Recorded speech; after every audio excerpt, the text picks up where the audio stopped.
we mean by professional etiquettes?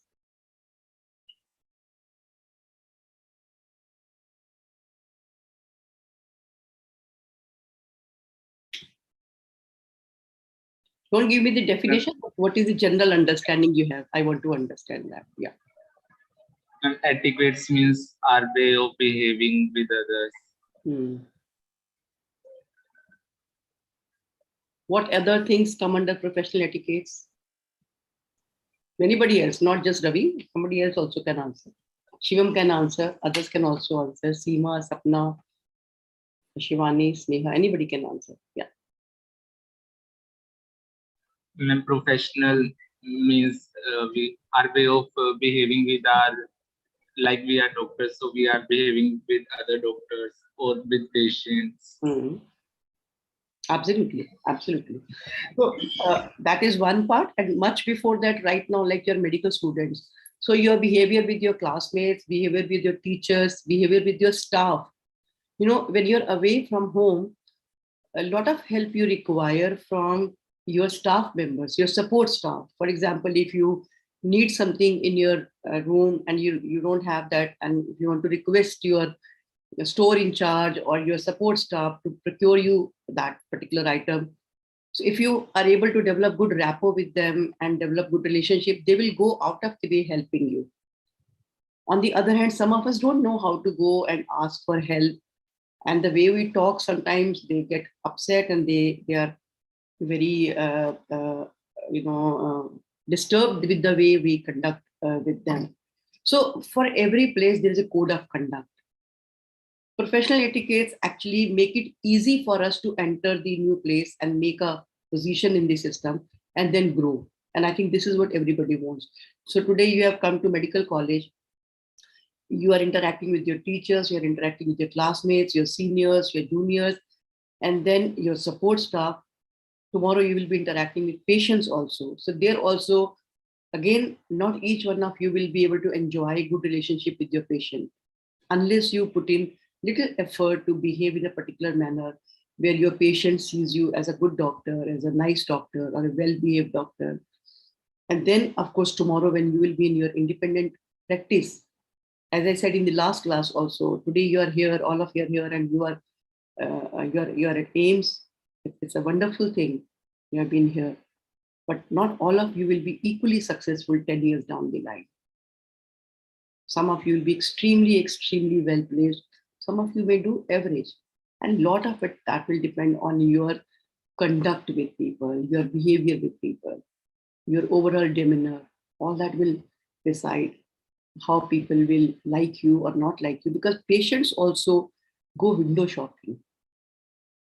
They normally, for a major procedure, surgery or major treatment, they would not just go to any doctor and get the treatment done. For cough and cold, for minor diseases, they may go to any general practitioner. But for any specialized case, for example, tomorrow you want to be a gynecologist, or you want to be a surgeon, or you want to be a pulmonologist, then people will check your reviews, people will check your, competency and also your conduct, and then they will come to you. So a lot of it depends on how you conduct yourself. So let me show you an interesting picture and ask you a question about it.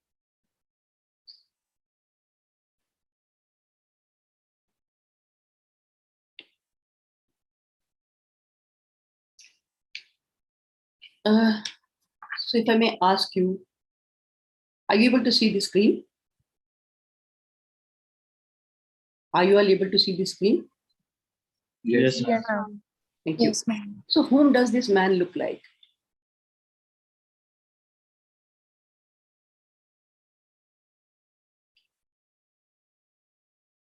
So Shivam, are you doing some typing on the phone? Because constantly your hand is on the camera and there's a lot of movement. So that commotion is actually disturbing me. Yeah. So I repeat my question. Whom does he look like?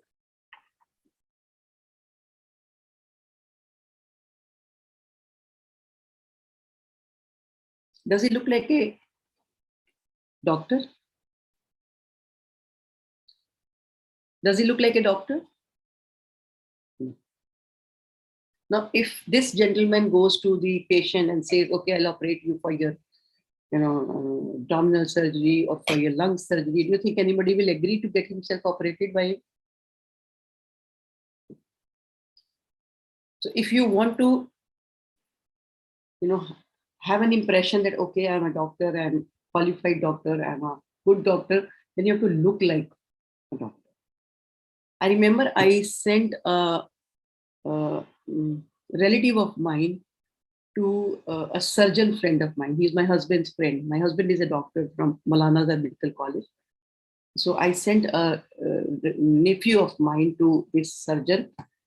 He needed some surgery done. So I said, go and meet him. He's a good surgeon. You can, get your surgery done by him.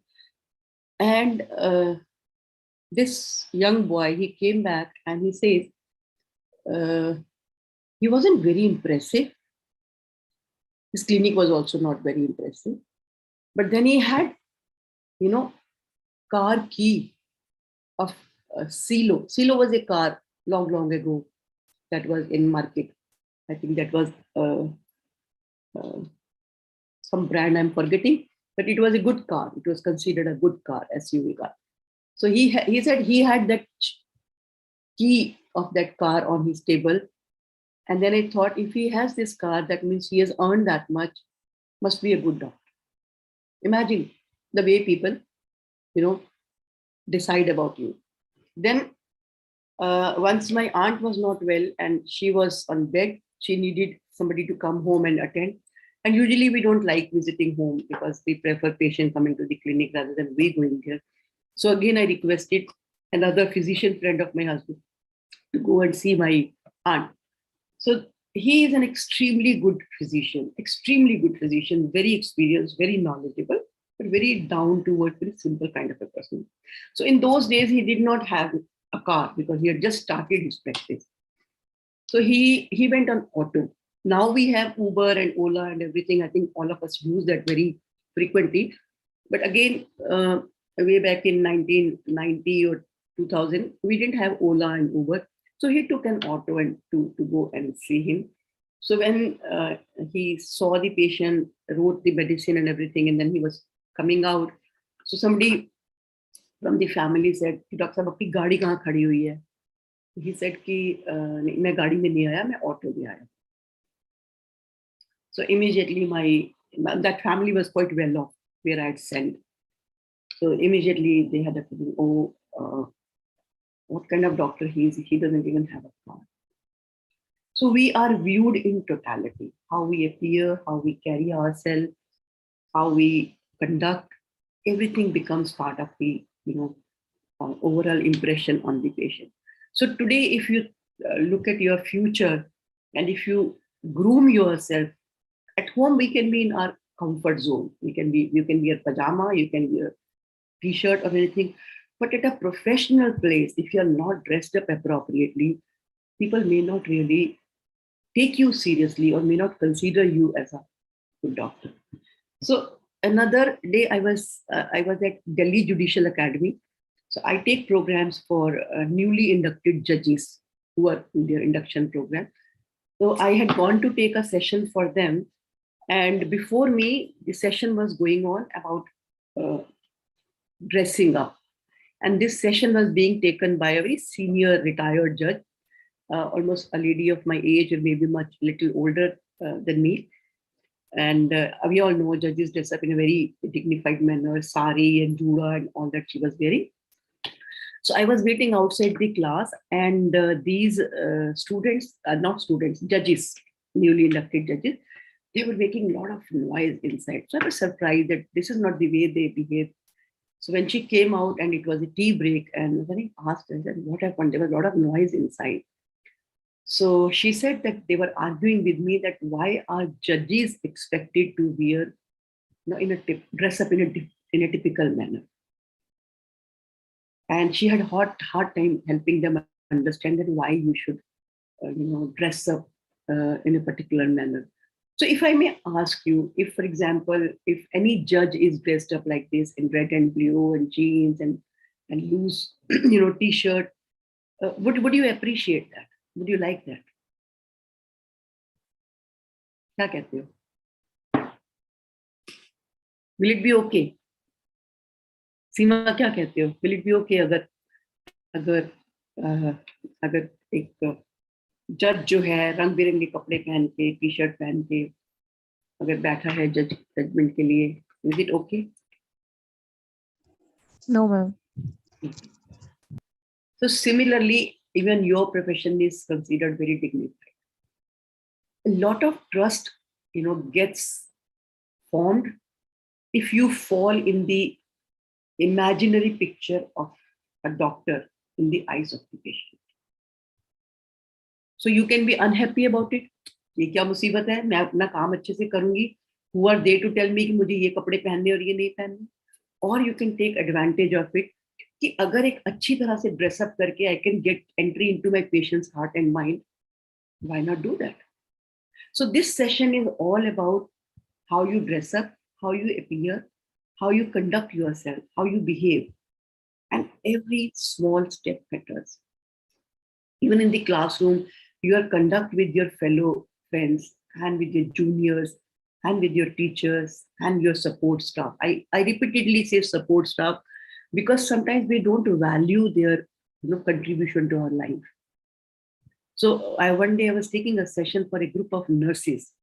So they complained that sometimes interns come and misbehave with us, or they are rude, or they are not well behaved. Because somewhere at the back of our mind we have, oh, I'm a doctor, so I can be authoritative or intimidating to nurses. But a nurse who has been there for 10 or 12 or 15 years, probably she knows more than the intern. And if you really want to learn, a lot of things you will learn from them. Suturing, you will learn from them. Dressing, you will learn from them. Injection giving, you will learn from them. IV insertion, you will learn from them. Lot of things you will learn from them. But that's only if you have good rapport with them and you're able to develop that professional relationship where you respect them and they also respect you for that. So as I said, that dressing plays a very big role and trust is built on the first impression. So any idea how much time does it take to form first impression? Ravi and Shivam, you have put off your camera. Is it? No, ma'am. It's on? On, ma'am. Okay. Yes, ma'am. Thank you. Thank you. So if I may ask you, how much time does it take to form first impression? Sneha, क्या कहते हो? Ma'am, the very first meeting. कितने minute लगते हैं? Maybe 20, 15. Minutes? Yes, ma'am, 15 to 20. सपना, आप क्या कहते हो? गेस करो, गलत भी है तो कोई बात नहीं. Ma'am, 5-10 minutes. 5-10 minutes. शिवानी, आप क्या कहते हो?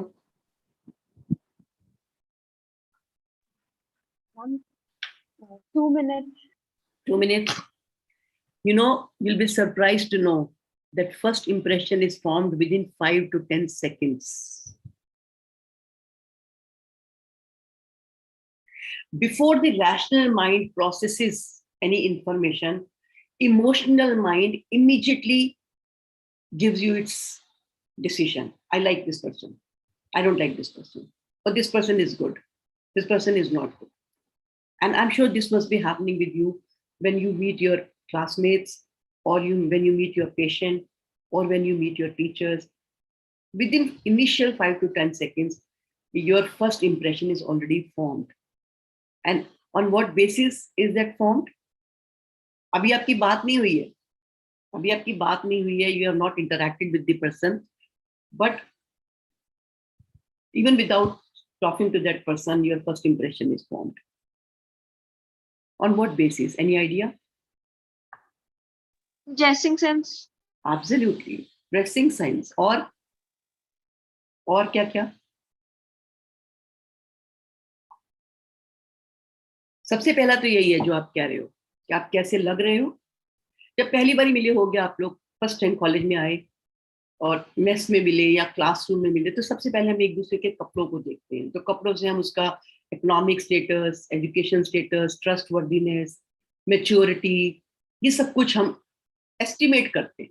एक्यूरेट है या इनएक्यूरेट है वो सेकेंडरी है, but that is how emotional mind immediately calculates, अच्छा ये मेच्योर लग रहा है, नहीं ये बहुत इमेच्योर लग रहा है, इसकी ड्रेसिंग बहुत ही फनी है, इसकी ड्रेसिंग बहुत बहुत डिग्निफाइड है।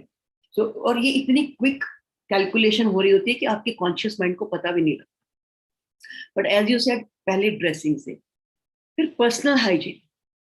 अब किसी की अगर आपको बात करते करते तो देखते ही उसके नेल्स पर नजर पड़ गई, एकदम मन में आएगा, अगर उसके नेल्स बड़े हुए हैं या थोड़े गंदे हैं, आपके में चलेंगे पर्सनल हाइजीन अच्छी नहीं है। पैरों पर नजर पड़ गई, चप्पल पे नजर पड़ गई, इमीडिएटली चप्पल शूज किया आपने, गंदे हैं, पॉलिश नहीं है, may be the person is very well dressed है। हम शादी में जाते हैं ना, तो हम कहते हैं कभी भी ऊपर से नीचे मत देखो, अगर किसी को देखना है नीचे से ऊपर देखो, तो आपको पता लगेगा कि वो ऑनेस्टली कितना वेल ड्रेस्ड है। And you will see lot of people wearing very expensive saris, expensive dresses, या उनका फुटवेयर अच्छा नहीं होगा, पैर साफ नहीं होंगे, नेल पॉलिश अच्छी नहीं लगी होगी, फुट अनकेप्ट होंगे। हाथ देखोगे तो दिखेगा कि स्किन जो है वो बहुत अच्छी नहीं है, नेल्स जो है वो वेल केप्ट नहीं है, and then you feel this person is not very educated और very wise or smart. So all these small things have a, then a lot of impression is found from the body language, the way person is standing or sitting, या body को कैसे use कर रहे हैं, हाथों को कैसे use कर रहे हैं, all that adds to the first impression. So you may not be very mindful of it, but trust me, actual first impression forms within 5 to 10 seconds. अभी आपने बात नहीं करी उनके साथ में, so therefore it is very important to know कि initial impression अच्छा कैसे बन सकता है, because you want an entry. Tomorrow if you want to impress your patient, you want your patient to come back to you, then you need to know कि overall मेरा वो क्या होना चाहिए. Then of course, remember, if you have good impression, the next interaction becomes easy. So for example, आपका अपने teacher पर अगर अच्छा impression है, तो आपका काम आसान हो जाता है, because teacher will view you as a responsible student, teacher will view you as a serious student, or teacher will view you as a wise person. And it's very important to form that impression on patients, on your teachers, and on everybody. Of course, if you're getting into a long-term relationship, it helps you build rapport also, because ultimately it is two-way. So अगर आपका अच्छा impression नहीं होगा, सामने वाला cooperate नहीं करेगा, आपके साथ helpful नहीं होगा, you will not be able to get the cooperation from the other person. And then it also helps you earn respect and credibility. I think this last line should tell you that in your profession, it's very important to earn the patient's respect and credibility. बहुत बारी मैं देखती हूँ, I am sure not in your college, but जैसे मैं और colleges में जाती हूँ, मेडिकल कॉलेजेस में या हॉस्पिटल में जाती हूँ, आई सी इंटर्न्स वियरिंग जीन्स और वियरिंग स्लीपर्स, बाथरूम स्लीपर्स, बाल अनकेप्ट हैं, देखने में लग रहा है नहाए हुए नहीं है, पर्सनल हाइजीन बहुत अच्छी नहीं है. So do you think your patient will respect you?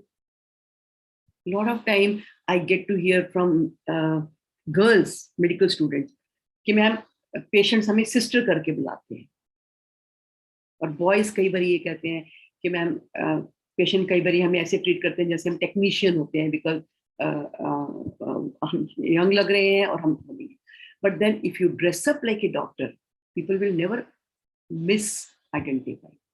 अगर आपकी ड्रेसिंग अच्छी है, nobody can get into wrong this thing. So first impression actually is the everlasting impression, even if it is wrong, but it is everlasting. It is not easy to change. Any idea how many attempts you will have to make if you want to change the impression? Guess. कितनी मेहनत करनी पड़ेगी कि किसी पे गलत impression पड़ गया. सपोज आप क्लास में लेट पहुंचे और बाई चांस 2-3 बार ऐसा हो गया कि आप लेट पहुंचे, तो टीचर पे क्या इंप्रेशन पड़ेगा? क्या इंप्रेशन पड़ेगा टीचर पे?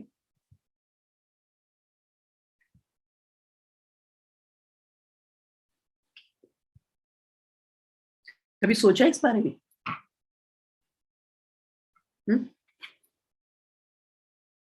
नहीं सोचा? I don't care. अब आप लोग पार्टिसिपेट नहीं करते, इसका मुझ पर क्या इंप्रेशन पड़ेगा, कभी सोचा है? So probably this is our last interactive class. I don't think I'll ever be able to meet you unless we have another set of topics we need to talk. So what impression do you think I'll carry with me about all of you? You may say, I don't care. You may think, I don't care. So tomorrow, if your same teacher is on a panel of selecting, team, and you go there for interview, and if your first impression is that you're not a very responsible student, not very participative, not very careful about your responsibility, if this is the impression you have formed on your teacher, do you think she'll talk high about you, or he will talk high about you in the panel? Somebody is annotating. Ravi, आपका उसके ऊपर आप annotate कर रहे हैं, मत करिए. Thank you. So you may not realize the importance of making good first impression. But a lot of time when you are not far-sighted and you just look at it in a very short-term basis, I don't care. Tomorrow the same people could be on a selection panel somewhere. But on the other side, if you have a good impression on your teacher, that you are responsible, you are punctual, you attend your classes regularly, you participate in the class well, tomorrow for any reason, if you miss something, your teacher will vouch for you, your teacher will speak for you.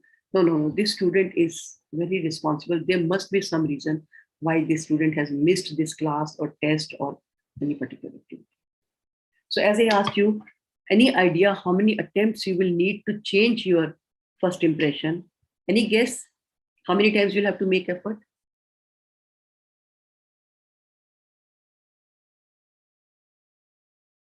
No idea? Around 15 to 20 attempts. अगर एक teacher के ऊपर गलत आपका impression हो गया, आपको उसे ठीक करने में कम से कम 15-20 बारी मेहनत करनी पड़ेगी, तब टीचर का आपके प्रति एटीट्यूड चेंज होगा. Because she'll carry that first impression, or he will carry that first impression that this student is not responsible or not very good. And sometimes you may not get a second chance of changing the impression. अब आप patient से जब आप interact कर रहे हैं, वो पहली बार ही आपके पास आया है, and he's अभी स्टूडेंटशिप की बात मत सोचिए. Tomorrow when you are in your independent practice, वो 4 और डॉक्टर के पास भी गया है. That patient may not come back to you. Patient will go to the doctor with whom he or she is really impressed with. So there was a patient who had to get her hysterosalpingiography done.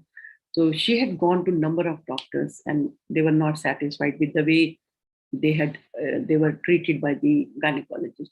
So I sent this couple to a friend of mine who's a gynecologist, and these people asked a lot of questions to them.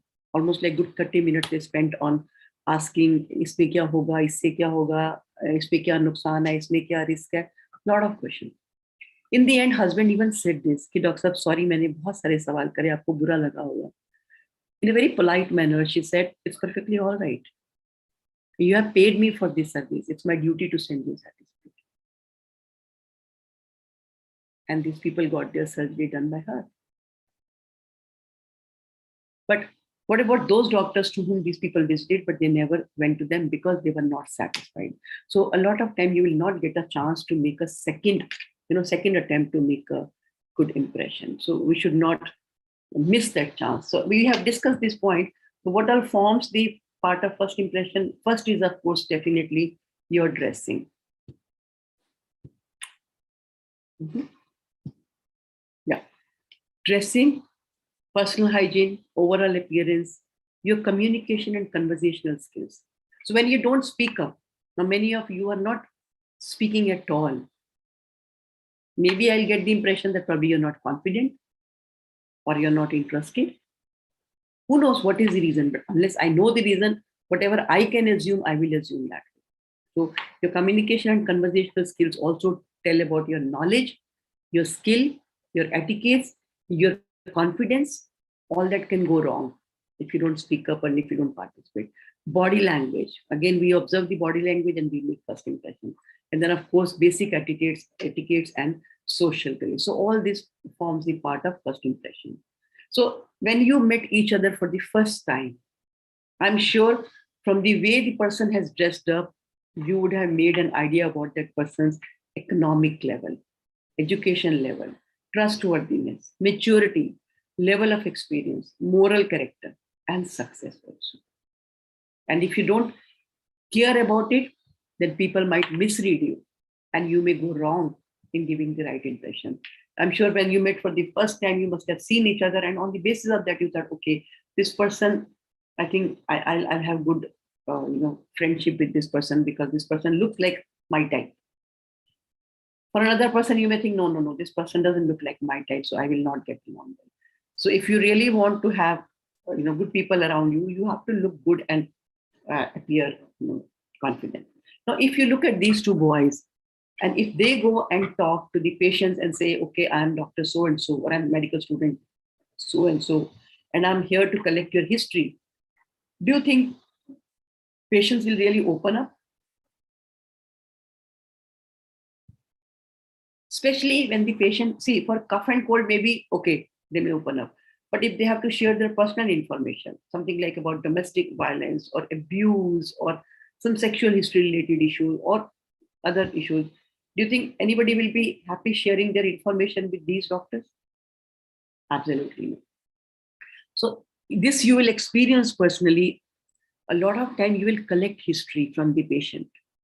And then when you will go to your senior presenting this case, that sir, this is a case on so and so, this is what are the findings, this is what I've examined, this is what the patient has reported.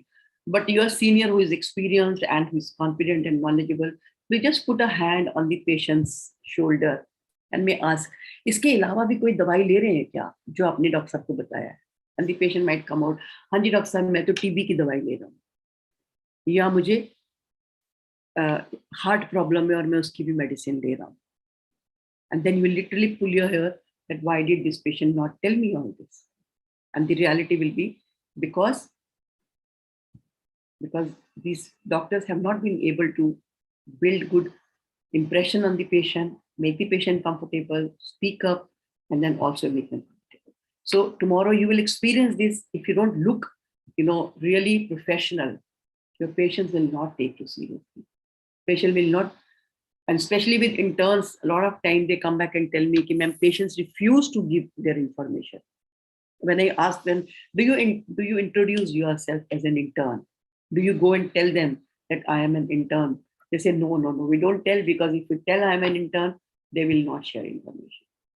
So, but if you look professional, if you look well-dressed, if you look confident, naturally they'll have a better impression about you, and they'll be happy to connect with you. So we need to remember that patients and public, they're actually constantly observing us from head to toe. So we got to be really careful, because a lot of time I see interns wearing, bathroom slippers and jeans, and sometimes girls wearing very tight jeans, short top, deep neck shirt. So in your personal life, you can dress up the way you like. It's perfectly all right. You all are very young, so definitely you must enjoy, different designs and colors and patterns. But at a professional place, I think we have to remember that if I don't dress up in a proper manner, people will not take me seriously. So if the saying goes that you will be treated the way you appear. So if you want to be treated like a doctor, you have to look like a doctor. Otherwise, you will not be treated with respect. So 3 questions if you ask yourself. 1, does this clothing fit me properly? That means, is this too tight? Is this too loose? Is this too short? If you ask this question to yourself, if the answer is yes, then you need to check if it is too loose, too tight, too short. No, not the right clothes. Does this cloth fit me properly? If it's yes, then it's fine. Another thing that you have to ask yourself is, the article of clothing, pair of shoes, handbags, or anything that I'm carrying with me, is it outdated? Is it worn out? Is it patchy? Is it damaged? Again, not the right thing to carry with you. And third question you need to ask, am I dressed up appropriately for my position and responsibility? So if you're going, to a market, then you choose clothes according to going to market, because you want to be comfortable, you want to walk around and then have fun also. But when you're coming to hospital, dealing with patients, there you are going to be outside. Nobody cares whether you are dressed up like a doctor or not. Of course, there's a conduct that you need to maintain because people might get to know that you are a medical student. And then even there, your respect and your college respect is at stake. But in the hospital setup, definitely you have to dress up according to your position and responsibility. And if the answer is yes, I'm dressed according to my position, I think you are good to go.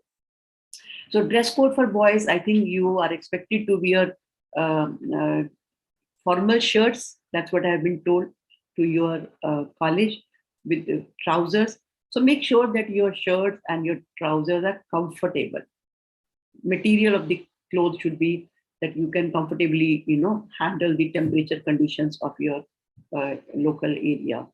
And then, of course, your clothes should not have loose end threads, missing buttons, or stains. That would look very shabby. That has to be taken care of. I think jeans and t-shirts are not allowed. Am I right? But do you wear these? Because I can see Shivam and Ravi both wearing t-shirts. Are you both wearing t-shirts? Yes, ma'am. So are you allowed to wear this? पहले मैं Sorry? ऊपर apron डाल लेती हूँ. It's not my this thing. I'm not saying anything by this, but this is what I've got to know, that you need to, you're not supposed to be wearing jeans and t-shirts. So I think you're expected to wear shirts and formal trousers. So choice is yours. I mean, and your college knows how to deal with it. But this is what is my impression. If you're dressed up in jeans and t-shirts, then you will look like a young boy. If you look like a young boy, patient will not treat you like a doctor. They will not be comfortable sharing their personal information with you. And like you said, you can wear apron. I agree. But then front is visible even if you're wearing apron. So it's your choice. Of course, jeans, sometimes, we get to see the jeans design goes, it varies a lot time to time. So sometimes it's a fashion to wear very tight jeans. Again, if temperature conditions are adverse, if you're wearing very tight jeans, you're going to feel more sweaty and suffocated. Also, in case if you need to bend down, because a lot of time when you will be examining your patient or handling your patient, you may have to sit down, bend front and sideways. Tight jeans is not a good idea. So there was a time that I saw people wearing this kind of jeans, very loose jeans, and it was a trend to let your large jeans be seen. I don't know how far that's okay, but I don't think at a workplace, this is a very, dignified way of dressing up. But I've seen doctors wearing this. Now coming to shoes, I think you are expected to wear formal shoes. Of course, if that's the recommendation or that's the dress code, please follow the dress code. But otherwise, when you're going for a long walk or a place where you will have to really do a lot of walking, it's best to wear sports shoes that are comfortable. So, and you got to really dress up accordingly. Of course, socks for boys. And now I see colorful socks. I mean, kids wearing this. So is this also a trend in your college? Do you all wear something like this? Yes or no? Boys, we have only 2 boys, so you need to answer. No, ma'am. No, but I see a lot of people, in market wearing very colorful socks, and I really get surprised. But the color of the sock should actually match these trousers that you're wearing, so that it doesn't look awkward. So as I said earlier also, please don't wear flip-flops and slippers to your workplace. They don't look good. They don't look dignified. Even very shiny shoes, patent leather shoes, and sharp-tipped and metal-tipped shoes are not a very good idea to work with. I'm sure you're not wearing. I'm just kind of reminding you that this is not a good idea. So dress code for girls, I think, is kurti and leggings. Am I right? And are you satisfied with this, or you also like to wear something different than this? क्या कहते हो, Shivani? Yes, ma'am. So are you happy with the dress code, or you also think that no, this is very limiting?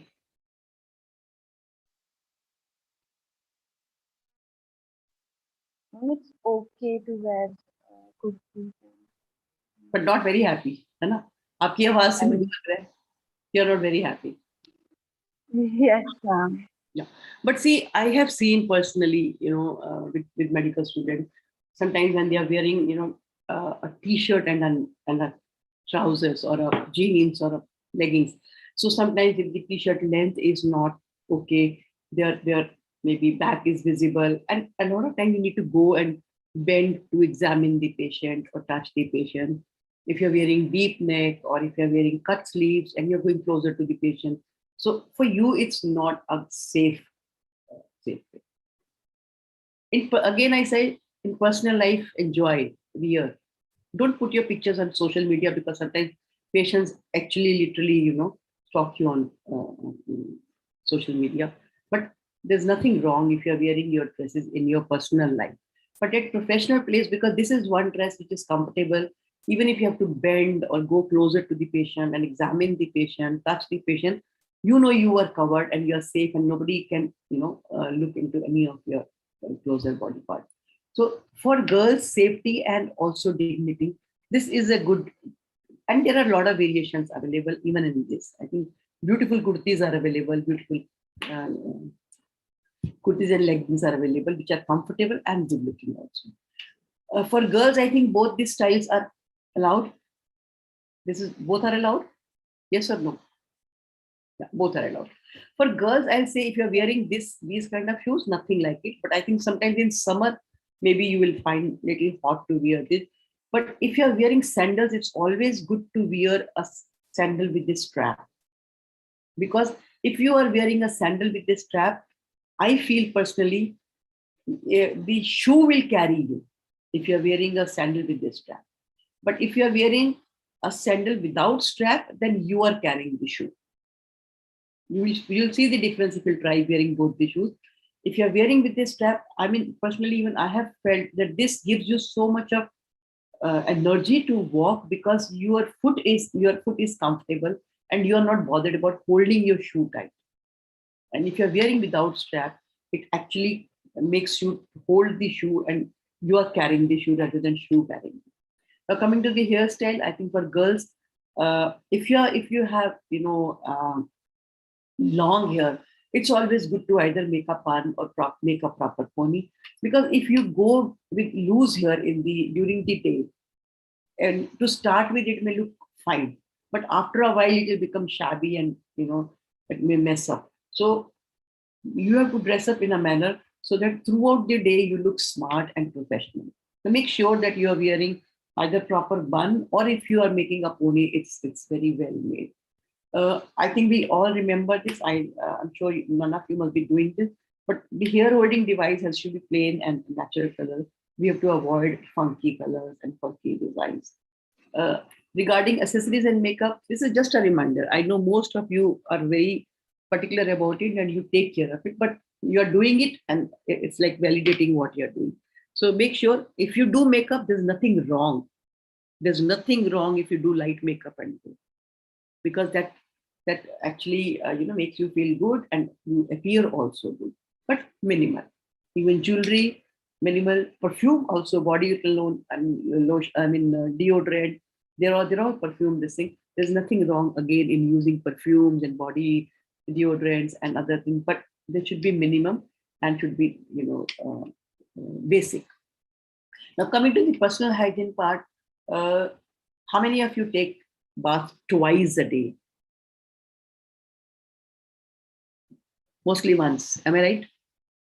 So even if it is once, it's okay. But then we got to remember that we have to take bath every day, especially during winters. When we don't take bath and go, one, we don't feel fresh. And second, others can actually make out that, you are not fresh and you have not taken bath. Again, brushing your teeth twice is a good idea. But more important than that is please rinse your mouth after every meal. We sometimes don't get to see, but then we might smell bad, or there can be food in our mouth, which can be visible to the others. So it should make sure that you use, how many of you carry mouth freshener in your pocket? Very nice, beautiful, small mouth fresheners are available now, which you can just put in your mouth and it melts. Have you tried that? Have you tried? It's very small. I have that with me. I can show you. You can actually keep it in your pocket, and especially when you're going to, meet and talk to a person sitting very close. It's a good idea to put a mouth freshener after your food, so that you don't smell of your food. Nails, I think once a week, if you decide a day, okay, every Sunday I'm going to clip my nails. Then that way you will always have neat and well-kept nails. If you don't have a nail cutter, then you will be asking for nail cutter, one. And second, if you have not fixed a day, then suddenly you are, oh, my nails are grown. If you have a day, okay, every Sunday I'm going to clip my nails. So automatically every week you will make sure that your nails are very well kept. Of course, dirty nails are disgusting. We all know. We don't keep them like this. We all know that. But then at times, if we have nails grown up, they can become dirty and that can look very, very disgusting. I'm sure this is not something that you all do because you are a serious student, but especially for when you are in college, during holidays, you can try. Go home, get your nail art done, enjoy your nail art, nothing wrong. But once you're back to the college, it's always good to have a well-kept, neat and clean nail. And this is not, again, a good idea. I think this is important. Skincare, regularly moisturize your skin. Especially during winters, we all know that this skin becomes dry. And if you don't moisturize, you can actually literally see the lines on your skin. Even foot care is very important. Look after your feet very well. Because you're standing for a long day. And then also, in case if you will remove your socks, it will not look nice to have a chipped skin. How many of you have done tattooing or piercing? Anyone? Anyone? No. I'm sure you haven't done it. And it's not a good idea. We all know that even, from medicine point of view, this is not safe. Plus, it doesn't look well according to the profession. Washing your hair at least twice or thrice a week is important so that your hair are clean. And remember, your hair decide your overall appearance. So make sure that they are kept well. For boys, again, now of course we have short hairs, but I've seen boys having literally long hair and ponytails and going. Again, in personal life, that's okay. But at workplace, if we have a doctor like this, with this hairstyle, Shivam, kya kehte ho?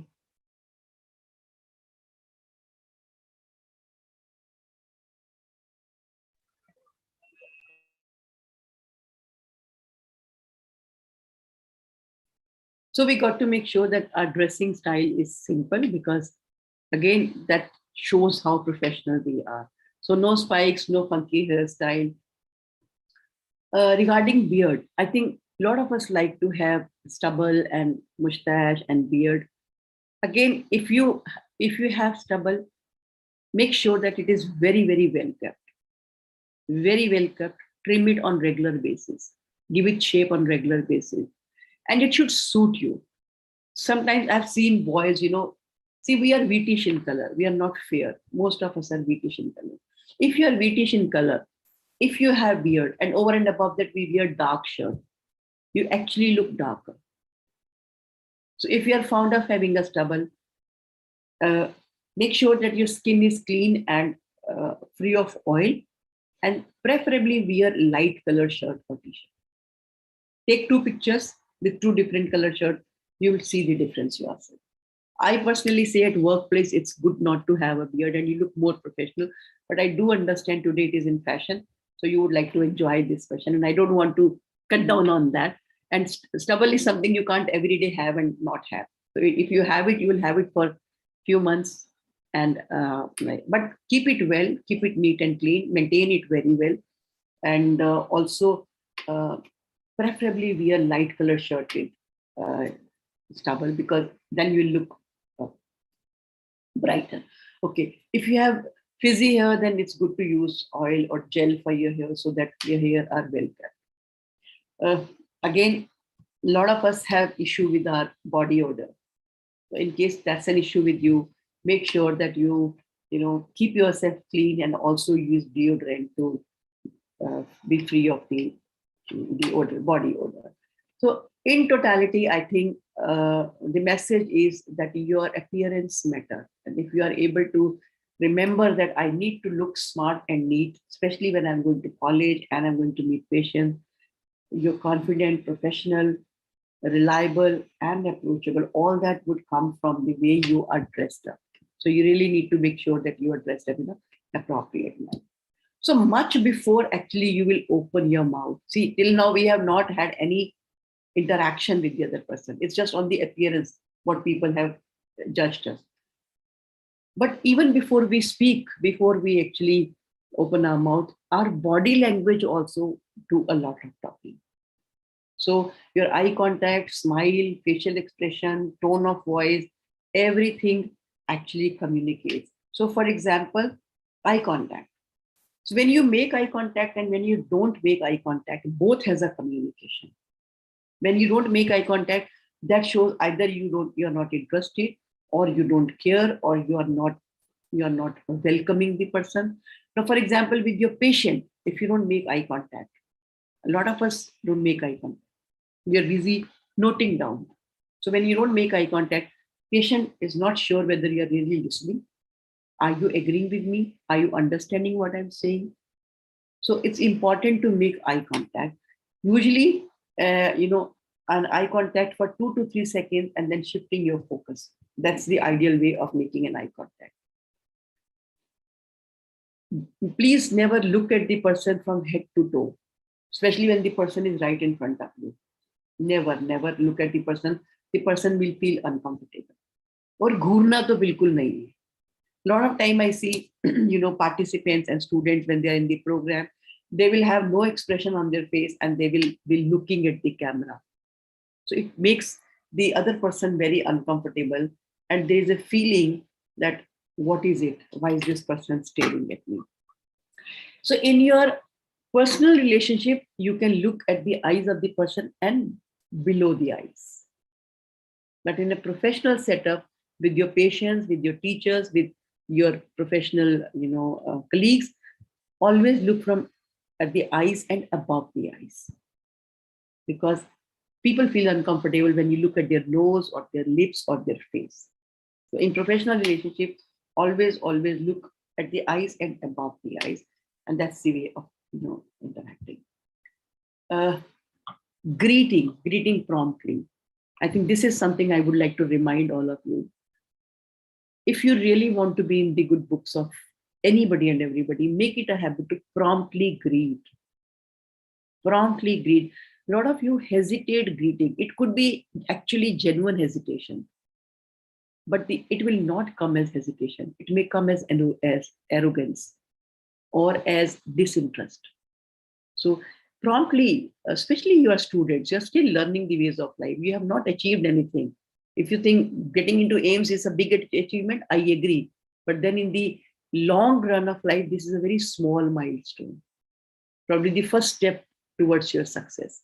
So humbleness comes when you greet people, when you even with your support staff, security staff, clerical staff, administrative staff, going and promptly greeting them will automatically build a rapport with them. And I think I did make a mention to you that I was in US for the last 6 months. There, if you travel in Uber, drivers are trained how to promptly not only greet, but also strike conversation. They are formally trained to strike conversation so that your passenger becomes comfortable. I think this is one skill we are lacking, because we think, why the hell should I greet? Why the hell should I be talking? So, but then if you want to break the ice and if you promptly greet, I think half the job is done. Smile, very important, which we do not like to smile. If I may ask you, what are which facial expressions do we normally hold when we are interacting with, especially with patients, and even sometimes with me also? Just see which facial expressions have you mostly shown me out of this? 1, 2, 3, 4, 5, 6, 7, 8, 9. Which one? First one. Fifth. 1 and 5. First. You are very right, number 5. And what is that expression on number 5?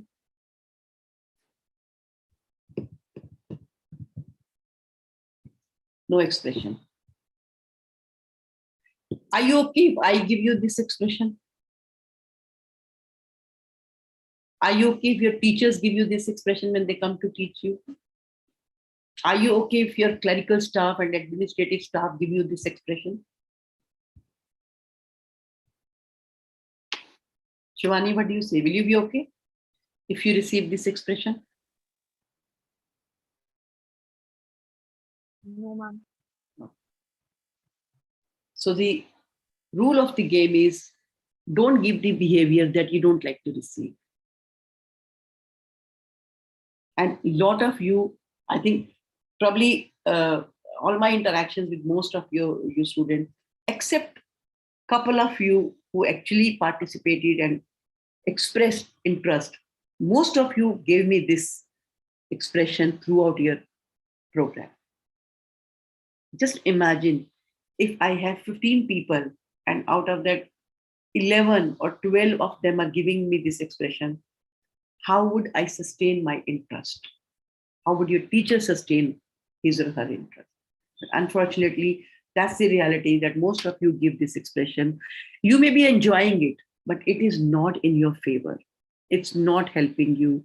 It's not going to, and if with your patient, because you have learned this, so this is the expression you're going to give to your patients also. And if this is your expression, I'm sorry to say, you will not be able to build connection with your patient. So it's very important to appropriately smile so that the other person feels comfortable, wanted, welcomed. And that's very important to remember that we need to smile when we interact with people. Somehow we have lost that interest. Even with patients, I see most of the doctors, when they work, they don't have any smile on their face. Any idea why don't they smile with the patient? Can you think of a reason? 1 second, give me 1 second.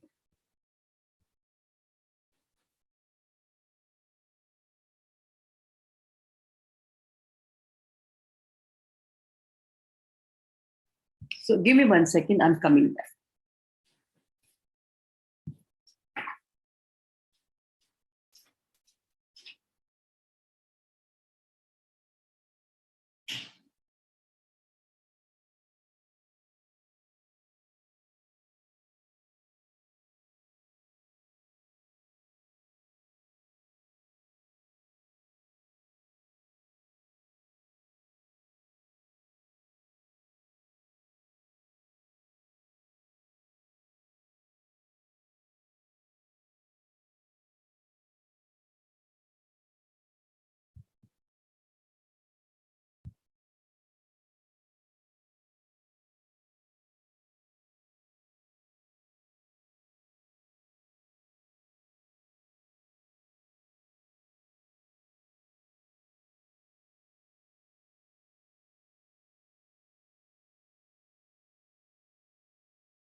Yeah.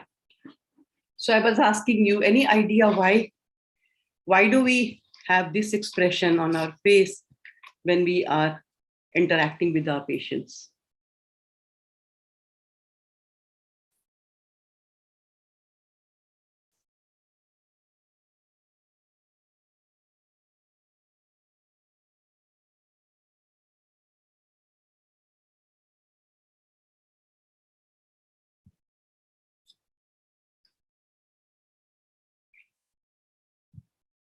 So I'm sure you must have observed your seniors also interacting in this manner with the patients. So any idea why do we have this expression on the face? Ma'am, it's their regular job and probably they are bored now. They are not that much enthusiastic like they were in the starting. But right from the starting, this is the expression I see with most of the doctors. But I understand, but this could be one of the reasons. Yeah, I agree with you. But what other reason do we have to keep that poker-like face, expressionless face? Lack of interest. Lack of interest. Okay, that can be one. What do others say? Seema, Sapna, Shivani, Ravi, Shivam.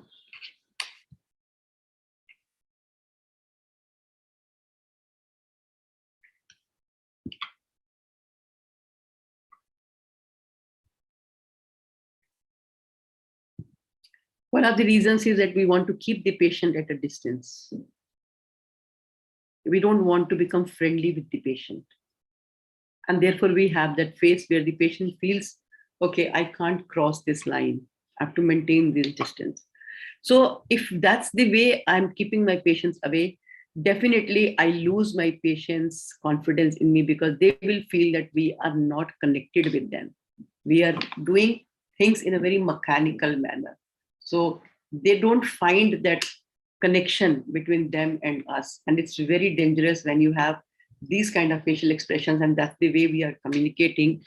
One of the major reasons why we are having violence is we are not building proper connection with the patient.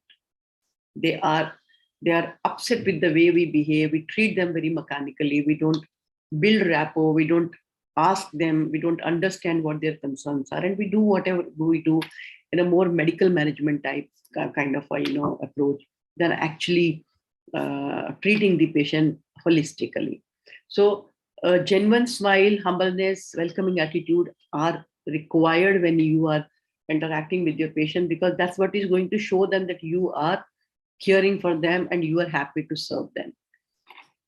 So in your general day-to-day meeting with people, when somebody comes towards you, it's always good to rise and turn towards the person. Rather than sitting and talking, it's always good to get up and turn toward the person.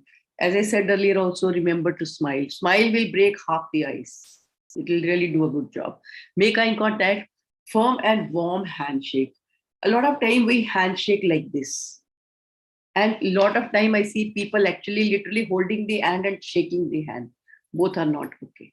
So if you are into a professional handshake, then it should be firm but not both crushing. Also, the palm should neither face up or not down, because if your palm is up, that means you are expecting the other person to hold your hand like this. That means you are giving this person the power to control you. On the other side, if you have your palm down, that means you are showing that I'm more powerful than you. That's the body language I'm talking about. So it's always good to make an equal kind of a, 1 second. Okay. It's always good to make a straight handshake so that nobody's palm is upward or downward. And of course, make eye contact when you are shaking hand and step into the handshake. So as I said earlier also, the way you conduct yourself, people are constantly observing. 55% of the communication is non-verbal.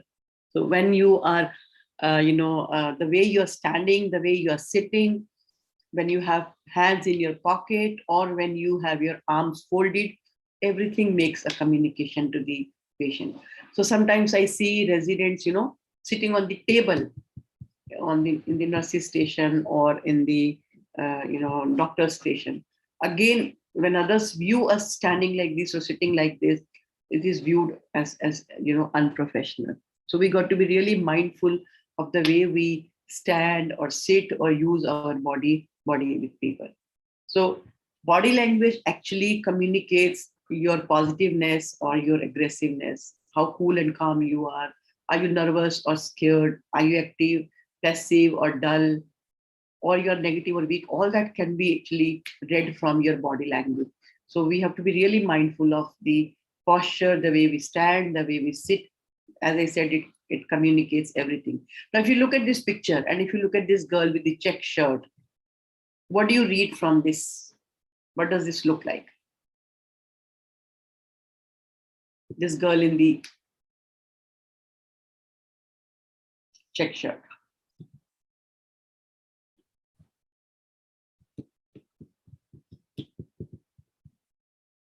What can you make out from her body language? Ma'am, she's not actually happy, but she's trying to match others' energy.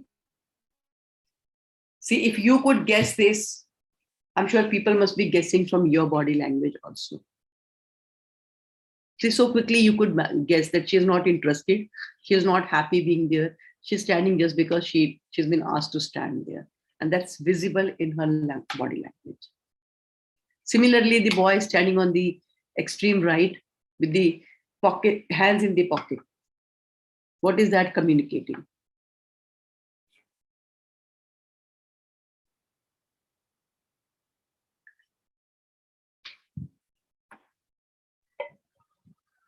Unprofessionalism.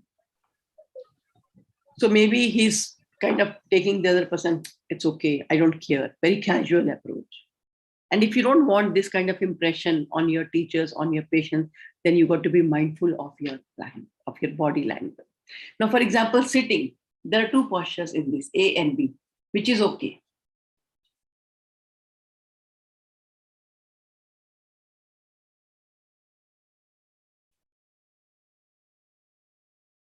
Which is okay, A or B?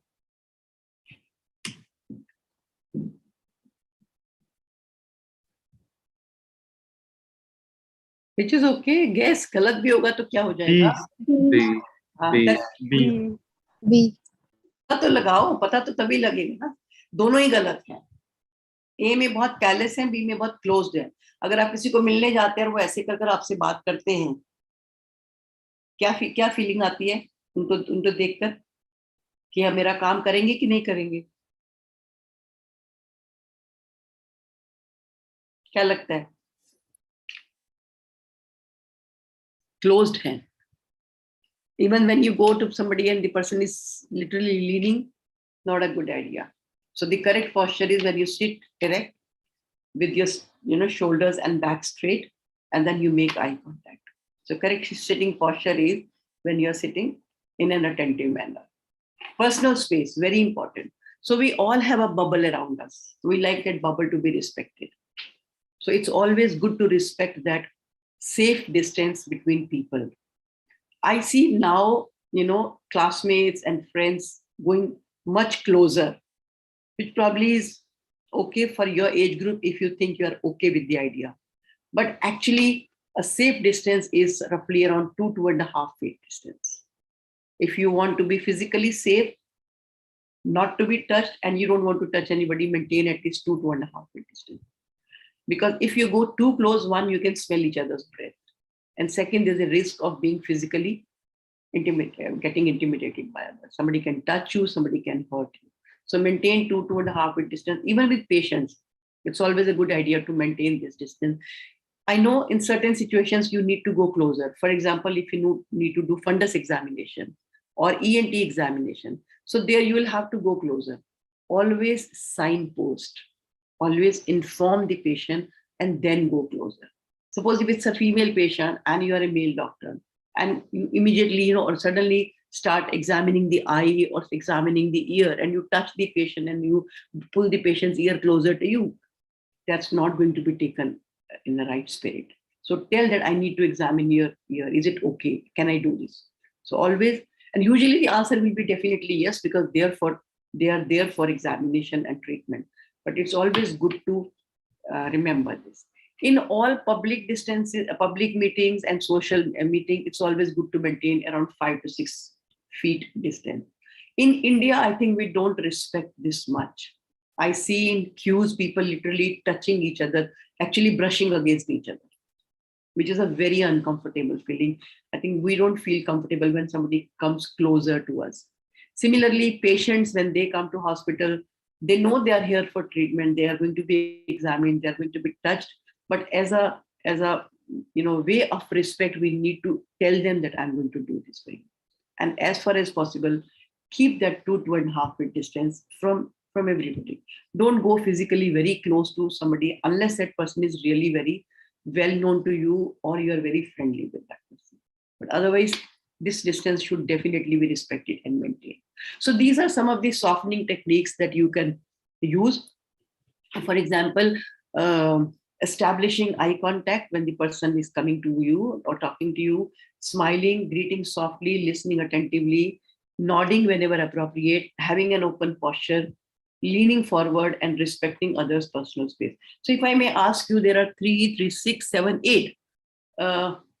8 में last वाला छोड़ दीजिए, 7 ले लेते हैं. 7 में से कितने टेक्निक्स हैं जो आप क्लासरूम में यूज कर रहे हैं? Write in numbers in the chat box. Out of these 7, how many techniques are you genuinely using throughout the session? Write in the chat box. Out of 7.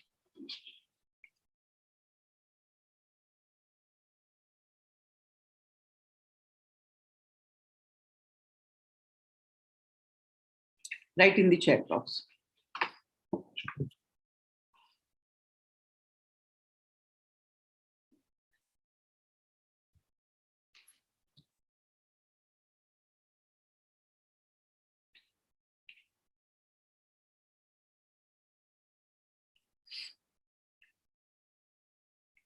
So some of you have written 3, 5, 6, 4, 5, 4. So out of 7, if you are doing 3, for example, Seema has been very straightforward and honest in saying that I'm using only 3. So it's almost like less than 50%, isn't it? So Sneha has said 5. So it's almost like, what percentage, Sneha? If it is 5 out of 7.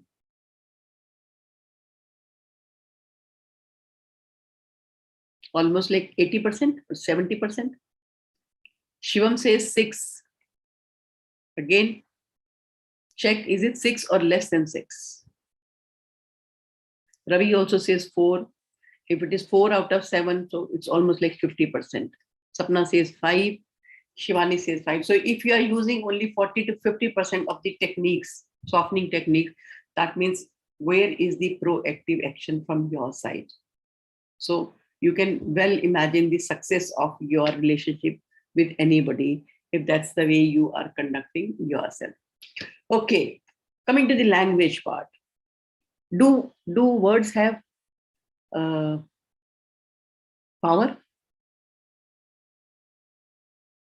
Do words have power? You know, words have a lot of power. A lot of time you will see your teachers. Now I don't know if they really do it. Has anybody ever addressed you, tu kar le, tu chala ja, tu aaja? कोई करता है ऐसे address आपको? करता है नहीं करता? बोलो. Yes or no? Yes, ma'am. कौन करता है ऐसे? फ्रेंड्स करते हैं तो बुरा नहीं लगता है ना. फ्रेंड्स में तो हम आपस में तू करके बात करते हैं. But you will see sometimes very senior professors with their students, with their employees, they will use this way of talking. तू चला जा वहां पे, तो आता क्यों नहीं है, तू कर ले. But actually people do not like when they are addressed like this. So even with your support staff, cleaning staff, security staff, if you will ever use anything like this, tu and tum, they will not like it. With patients. So you have to be careful that you use respectful and decent language. There's no harm using sir, madam, ji, so that it sounds that you are respectful. Of course, Hindi and English, depending upon the clientele. And then, of course, many a times we start talking in our native language, especially when we are with a friend of ours who is from the same place. So for example, if I'm Gujarati, and if I have a classmate or a junior who is also from the same place, so the moment we meet, we start speaking Gujarati. Or if I'm from Kerala, I start speaking Malayalam. But if there's a third person who is not familiar with that language, and it is not a good idea to speak in your native language. It's always good to speak a common language which everybody can understand, because that is how you feel the other person, part of the conversation. We have to be careful not to, get into that habit of using our native language with our friends. Of course, when you're alone with them, you can use your language. So the moment you will speak, now the person has another cue to judge you. One was your appearance, which was probably dress and your personal hygiene and your body language. But the moment you open your mouth, now your language, speed of talking, loudness, pronunciation, tone of voice, everything is communicating. And we have to make sure that we sound sincere and confident. But if you're not sounding sincere and confident, you may be taken as not interested or not responsible. So, for example, that will come later. I'll show you that. Even building your vocabulary is very important. How many of you make special effort to improve your vocabulary? Are you doing anything special to improve your vocabulary? No. Yes or no? No. It's very important to have good vocabulary. It's very helpful to have good vocabulary. I'm not saying have the vocabulary that others can't understand, but using good language also has a good impression on people. Especially tomorrow when you will be interacting with patients, some things that are very technical, and if you don't know in the layperson's language, you will find hard to explain. So it's always good to know what the local language is. Your explanation will become easy with your patient. Sometimes we use vulgar language or swear words, not a good idea. You may say, I do it only with my friends, but there's a risk that might come out at a wrong place with the wrong person. Simple basic etiquettes like thank you, you're welcome, I'm sorry, have a good day. How many of us use it regularly? And how many of us really say, thank you, ma'am, or you are welcome to your patients or your staff, or I'm sorry. We don't use them often, but that if we start using them, definitely it gives a very good impression to the other person. Now, talking about the tone of voice, which I said makes a lot of difference. If your tone of voice is inappropriate, it will have a different impression. And actually, every sentence can be said in a very different way. So, for example, you are looking nice today. The same sentence can be said in very different ways. So, can you try your hands, Shivam? इसको कुछ अलग तरह से बोल के बताओ. You are looking nice today.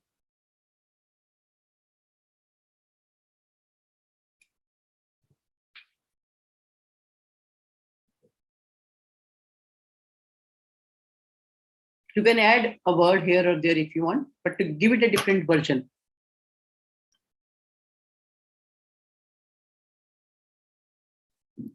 Try. You are looking beautiful today. Okay, you are looking beautiful today. Thank you. Ravi, आप try करो कोई अलग तरीके से.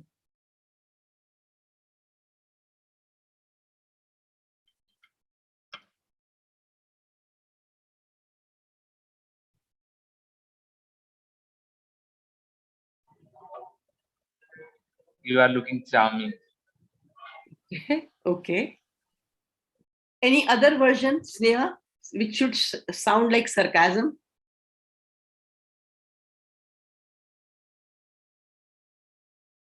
Or you're looking gorgeous today. Okay, very nice. Seema, try your hands. You are looking pretty today. Okay, but आवाज में दम नहीं था.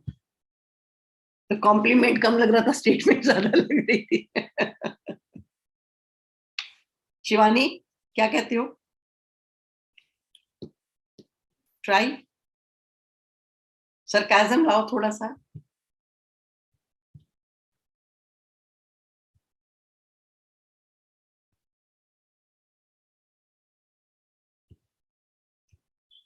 आज तो बड़े अच्छे लग रहे हो. Was there sarcasm? था कि नहीं था? Yes, ma'am. So tone of voice can change the meaning. Roko mat, jane do. Roko mat jane do. Change the position of pause, the whole meaning changes. So you have to be careful. The kind of tone that you are using will communicate a lot about the intention of your message. So if there is a sarcasm, if there's bullying, there is inconfidence, it's rude and authoritative and aggressive, it's an inappropriate way of communication. The appropriate way of communication or appropriate tone is when you sound sincere, friendly, confident, and soft and polite and assertive. So you have to make sure that these ingredients are part of your communication. When you're talking to your patients, your teachers, your friends, you have to sound sincere, friendly, confident, yet soft and polite and assertive. And that will immediately change the impact of your communication. Now, talking about the public etiquettes, I think most of you may be knowing, but just a kind of a gentle kind of, you can say, reminder to it.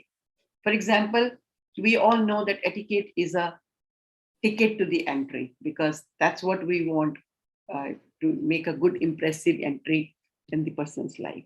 So some of the things we have to remember, a lot of time we eat and then we burp in public, or we snort. Both are not appropriate. So we have to really make sure that we don't make any bodily noises in public places, because that is rude and disgusting. Then sometimes knowingly or unknowingly we pick our teeth or face or nose. Not a good idea. So I don't know who captured Obama's picture when he was picking his nose, but then you can be caught at a wrong point by a wrong person. Chewing gum. So how many of you chew gum to have, to freshen your mouth? No? Shivam says yes. Okay, thank you, Shivam, for agreeing and saying yes. What about others? Sneha, Seema, Shivani? No, ma'am. Do we? Sapna up? No? That's good. So, we initially chew gum thinking that, okay, it will freshen my mouth. I have a bad breath. The problem is after a couple of minutes, it becomes tasteless, but we don't throw it and we keep chewing. That is something looks bad if we are going for any, interaction with somebody. If you're chewing gum, one risk is that you may spit. Second is you may get the chewing gum can go out or can go in, which is both not safe. And to look at also, it does not look good. And I see some people also playing with chewing gum like this. So again, it's not a very good idea. Especially, once in a while at home, if you're doing for a couple of minutes, it's okay, but not at a public place in college or in hospital, not a good idea. We all have allergies. Winters is very near, and otherwise also, I think all of us have experienced cough, cold because of COVID-19 and other situation. It's always good to have a tissue paper with you. Don't blow your nose in public. I'm sure you must be following this. I'm just kind of revising it for everyone. And it's better to excuse yourself and go to another place rather than, doing it in an open place. This I see often, people standing in front of the, mirror. The moment they see mirror, they maybe start, fixing their hair, or they go closer and start observing their face. I would say, yes, it's very important that before you step out of your room, actually every room should have a full length mirror, so that you can see yourself from head to toe. And in case if you think you're not appropriately dressed up, you should be able to see how you are looking. But once you go out, going and priming yourself in a public place is not a good idea. If you want to check your hair, check your makeup, go to the restroom and groom. Don't do it in a public place. It's not a good idea. Now, some of the basic manners that I think we can just talk about. One, that we have talked about this earlier also. Don't wear any strong perfume or cologne. Always, you should wear, but wear a very mild one. Don't eat smelly food during the day, especially like things like onion, radish, fish, because then they smell. Your breath smells of them. So in meetings, it's not a good idea. Again, don't stand in front of somebody's cubicle or table and carry conversation. So you have gone to meet somebody, or even sometimes you will see there's a class going on and students will be standing outside and talking. There's a library, and outside library we see students standing and talking. So it's not a good manners. It's not a good idea. Standing somebody's office, outside office, and then having conversation is not a good idea.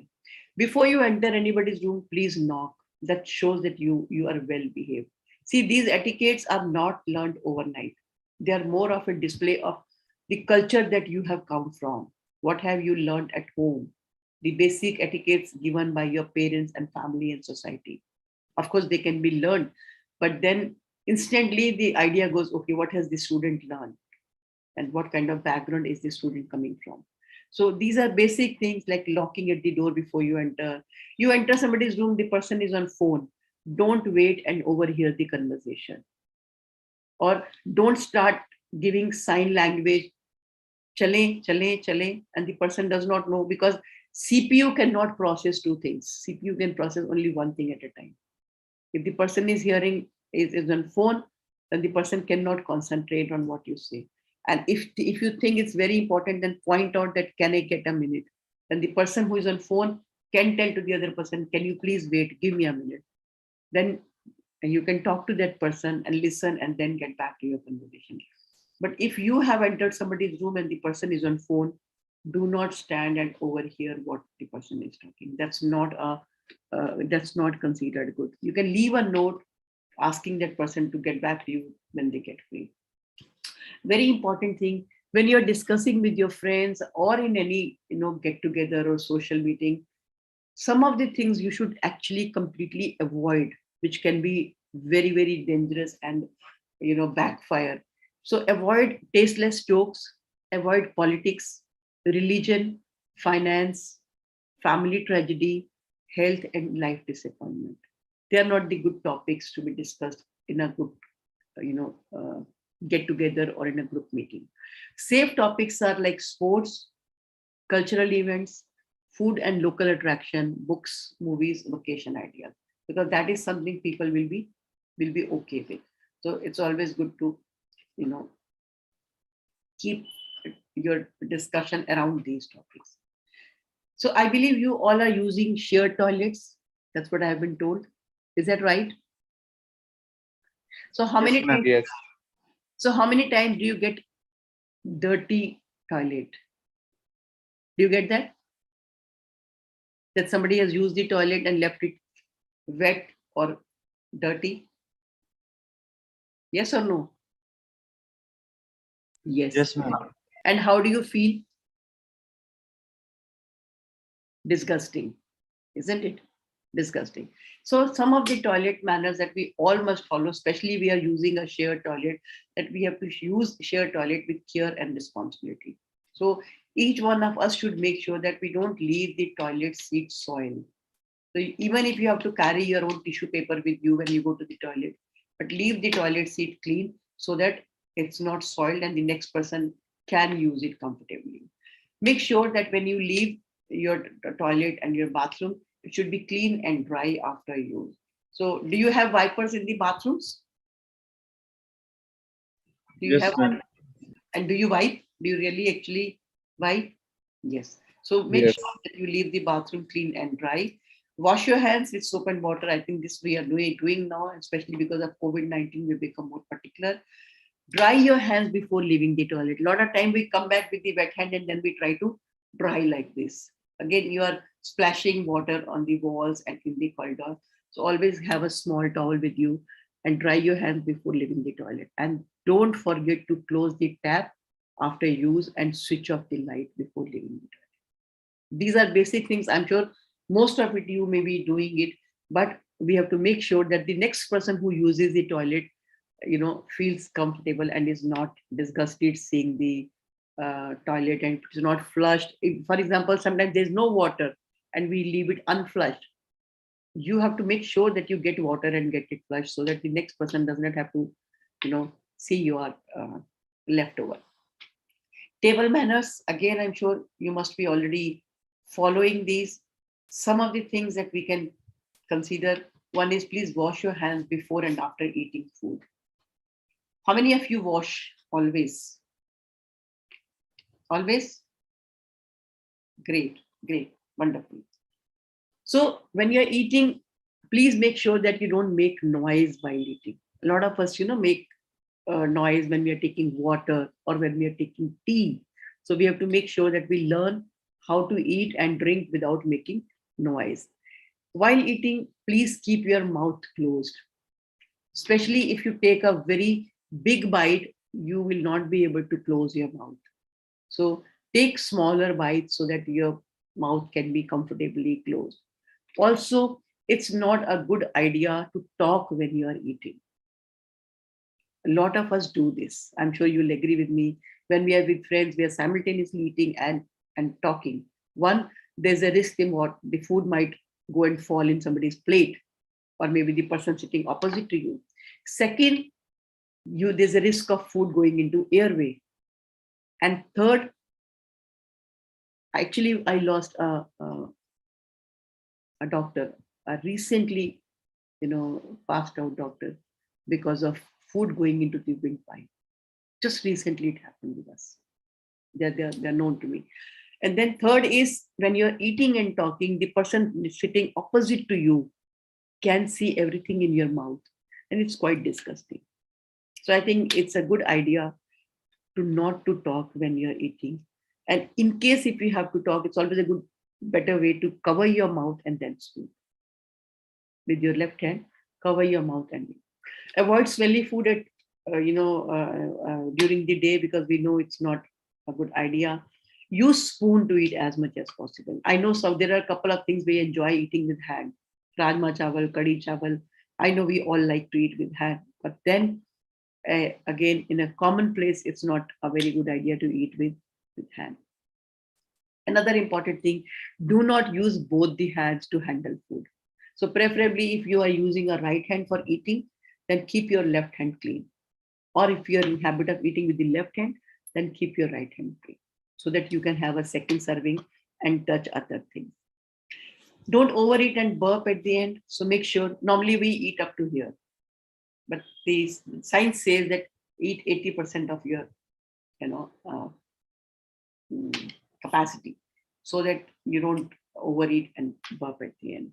Always have a tissue paper or napkin while eating. I'm sure your mess may be providing. Even if they don't provide, have a tissue paper in your bag so that you have it in your hand before you start eating. Take care of your clothes and table while eating. I see some people, literally spilling all over. Not a good idea. It's not, considered nice. And also, in case if something falls on the table, make sure to clean the table before you leave. How many of you do this? How many of you clean the table before you leave? No hands raised, that means we don't do it. This is what I've learned when we went to US. So even if we go to a hotel to eat, usually after eating, people would leave their plate and leave. And we see this very often in India also in hotel. People will just make the whole table, full of food and leftover. But there I saw that you have to, it's considered well-mannered. You bring a tissue paper and take all the food and put in the plate. Either you put the plate there, or if you're supposed to leave it here, but at least you leave the surroundings clean. So these are all small, manners that I've talked about. If you follow them, you can well imagine how well you will be viewed by others. So, one golden rule that I can recommend to all of you is please don't give the behavior that you don't like to receive. If you want people, to respect you, then you have to respect them. And if you want, if you don't like something, like people talking rude to you or misbehaving with you or being uncourteous with you, you got to show that. And that's what is the rule of game. And when you follow these rules, automatically you form a very good impression. And actually, you will never get a second chance to make a first impression.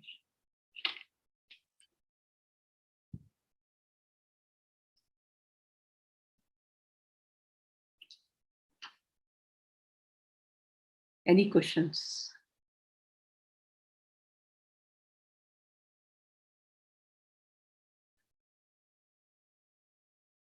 No questions? So if there are no questions, we close the session here. I wish you best of luck. Do well. Be successful. Be happy. Be cheerful. Take care. Thank you, ma'am. Thank you. Thank you, Thank ma'am. you, ma'am. Thank you, Thank you, ma'am. ma'am. Bye, ma'am. Thank you. Bye-bye. Take care.